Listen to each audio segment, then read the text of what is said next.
Hello students. आज हम पढ़ने वाले हैं इंग्लिश लिटरेचर के चैप्टर 10 की समरी। चैप्टर का नेम है द अनडिजर्व्ड रिवॉर्ड और इसको प्रेमचंद ने लिखा है।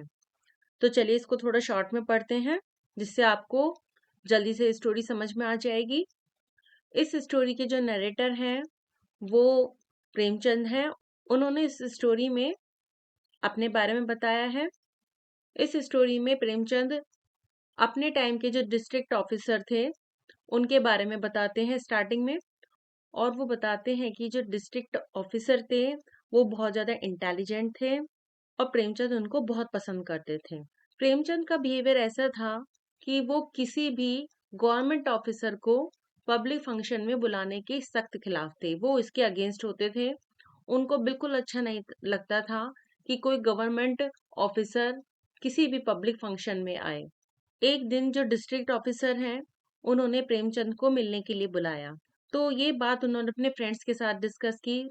इस पर उनके फ्रेंड्स ने उनको यही एडवाइस किया कि वहां नहीं जाना चाहिए और उन्होंने अलग अलग अपनी सलाह दी। उनके फ्रेंड्स में से एक जो फ्रेंड था वो जितने भी डिस्ट्रिक्ट ऑफिसर्स थे उनको स्नूटी समझता था। स्नूटी का मतलब होता है जो अपने आप को सुपीरियर समझते हो दूसरों से।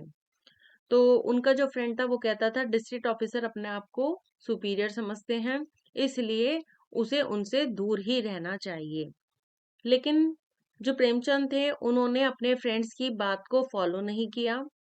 उन्हें ये अच्छा ही नहीं लगा कि डिस्ट्रिक्ट ऑफिसर ने उन्हें बुलाया है जो इतनी ऊंची पोस्ट पर है और वो उनकी रिक्वेस्ट को मना कर दें। ये उनके मैनर्स के अगेंस्ट था। फिर इसके बाद प्रेमचंद ने सोचा अच्छा है कि डिस्ट्रिक्ट ऑफिसर ने ही उन्हें बुलाया है, क्योंकि अगर डिस्ट्रिक्ट ऑफिसर उनके घर आते तो उनके घर में कोई भी डिसेंट चेयर नहीं थी जिस पर वो उनको बैठा सकें। और इसके अलावा उनके बहुत सारे पैसे खर्च हो जाते यदि वो डिस्ट्रिक्ट ऑफिसर उनके घर पर आते। और वो सोच रहे थे यदि उनकी वाइफ भी साथ में आती तो प्रेमचंद की वाइफ उनको कैसे अटेंड करती। तो प्रेमचंद ने सोचा कि मैं ही डिस्ट्रिक्ट ऑफिसर के पास जाऊंगा और वो उनके पास चले गए। प्रेमचंद वहां पर थोड़ी देर तक रुके। उन्होंने आपस में बात की और जनरल टॉक सी हुई दोनों के बीच में। लेकिन प्रेमचंद को ऐसा कुछ भी नहीं लगा जिसके लिए वो कंप्लेन कर सकें। और जब से प्रेमचंद डिस्ट्रिक्ट ऑफिसर से मिलकर आए थे कुछ लोग कहने लगे थे कि डिस्ट्रिक्ट ऑफिसर के ग्रेट फ्रेंड हैं और वो सारा सारा अपना काम जो है इम्पोर्टेंट मैटर्स हैं वो प्रेमचंद से पूछ कर ही करते हैं। इसके बाद से बहुत सारे लोग प्रेमचंद के पास आने लगे और वो अपनी अलग अलग टाइप की कंप्लेंट्स लेकर आते थे और सबके लिए उनका सेम ही आंसर होता था। वो कहते थे मेरा इस मैटर से कोई लेना देना नहीं है। प्रेमचंद जो नरेटर हैं उनको एक बहुत अच्छा मौका मिला था। वो इसका फायदा भी उठा सकते थे, ये एडवांटेज भी ले सकते थे, लोगों से कह सकते थे कि मेरे बहुत अच्छे टर्म्स हैं डिस्ट्रिक्ट ऑफिसर से।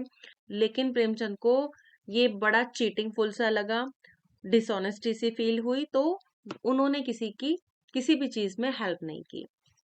एक दिन प्रेमचंद अपने रूम में बैठे हुए थे, तभी एक बचपन का एक फ्रेंड आया, उसका नाम बलदेव था।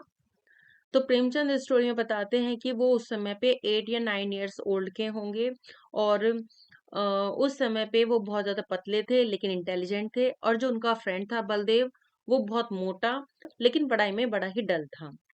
उनके जो टीचर थे वो बलदेव से बहुत ज्यादा परेशान हो चुके थे क्योंकि बलदेव पढ़ाई में अच्छे नहीं थे।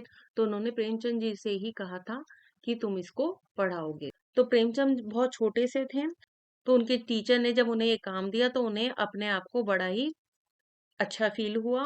इसके बाद उन्होंने बहुत ही ध्यान से बलदेव को पढ़ाया और जिससे वो पढ़ाई में अच्छा करने लगा था। इस स्टोरी में फिर आगे दोनों फ्रेंड्स जो हैं आपस में बचपन की बातें शेयर करते हैं। जो बलदेव हैं वो प्रेमचंद जी को बताते हैं कि वो अपने बड़े बेटे के लिए वहां पर आए थे उनके पास में। उनका जो बड़ा बेटा था उसका बॉडी स्ट्रक्चर बहुत अच्छा था लेकिन वो किसी की बात नहीं सुनता था। बहुत सारे ऐसे ओकेजन आए थे जब उसका पुलिस के साथ में झगड़ा भी हो गया था और जो पुलिस थी वो कोई ना कोई अपॉर्चुनिटी खोजती रहती थी जिससे उसको किसी क्रिमिनल केस में फंसा दिया जाए। तो बलदेव फिर उसके बारे में बताते हैं कि जब एक बार गांव में एक डकैती पड़ी, पुलिस ने बलदेव जो हैं उनके बेटे के ऊपर फॉल्स एलिगेशन लगाकर अरेस्ट कर लिया था और वो 1 हफ्ते से जेल में ही था। बलदेव प्रेमचंद जी से कहता है कि बस सिर्फ आपको एक काम करना है, आपको सिर्फ डिस्ट्रिक्ट ऑफिसर के पास जाना है और उसे ये बताना है कि ये जो चार्ज लगाए गए हैं उनके बेटे पर वो फॉल्स हैं और डिस्ट्रिक्ट ऑफिसर अच्छे से इस केस को इन्वेस्टिगेट करें। और वो बलदेव कहता है कि उनकी जो वाइफ है वो बहुत ज्यादा परेशान है और बलदेव की जो बहू है, जो उनके बेटे की वाइफ है, उसने भी जब से वो अरेस्ट हुआ है कुछ नहीं खाया है। दोनों ही बहुत ज्यादा परेशान हैं। तो बलदेव जो होता है वो प्रेमचंद जी से हेल्प मांगता है। अब ये सुनकर जो प्रेमचंद थे बहुत ज्यादा परेशान हो गए। वो कोई बहाना नहीं बना पा रहे थे। अल्टीमेटली उन्होंने लास्ट में यही कहा कि अच्छा है, ठीक है, मैं डिस्ट्रिक्ट ऑफिसर से इस बारे में बात करूंगा, लेकिन मुझे डाउट है कि हो सकता है कि इसका रिजल्ट उल्टा ही आए, क्योंकि डिस्ट्रिक्ट ऑफिसर अपने जो सबॉर्डिनेट्स हैं उनके काम में इंटरफेयर नहीं करेंगे। इसके बाद में उनका जो फ्रेंड है बलदेव चला जाता है। प्रेमचंद ने अपना मन बना लिया था कि वो इस बारे में डिस्ट्रिक्ट ऑफिसर के पास नहीं जाएंगे।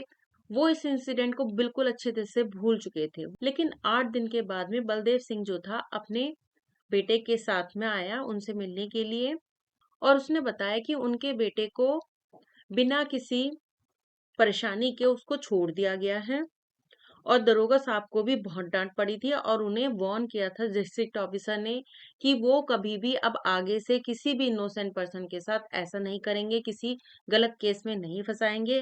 अगर वो ऐसा करते हैं तो उनको डिसमिस कर दिया जाएगा। स्टोरी के लास्ट में जो बलदेव है, बलदेव कहता है कि प्रेमचंद ने 4 लोगों की लाइफ को बचा लिया था। वो कहता है कि उसे डाउट था कि प्रेमचंद उसकी हेल्प करेंगे या नहीं करेंगे, क्योंकि लोग कहते थे कि अभी तक उन्होंने किसी को भी कोई फायदा नहीं पहुंचाया है। और यह कहकर बलदेव ने अपने बेटे को सिग्नल दिया। बेटा बाहर गया, वो बहुत सारे प्रेजेंट लेकर अंदर आया। प्रेमचंद ने इन सब चीजों को लेने से मना कर दिया, लेकिन बलदेव बिल्कुल नहीं माना। उसने वो सारे गिफ्ट्स उनको दिए। लास्ट में प्रेमचंद जी कहते हैं कि उनको इतनी भी हिम्मत नहीं हो पा रही थी कि वो सच बता दें कि रियल में उन्होंने कुछ भी नहीं किया था और वो इस रिवॉर्ड के लायक नहीं थे और उन्होंने कुछ भी नहीं किया था, ये सब अपने आप हो गया था। तो आप देख सकते हैं कि इस चैप्टर का जो टाइटल है द अनडिजर्व्ड रिवॉर्ड बेस्ट है, अप्रोप्रिएट है। पूरी जो थीम है वो इस पर बेस्ड है। तो यहाँ पर हमने शॉर्ट में इस स्टोरी को पढ़ लिया है। Thank you.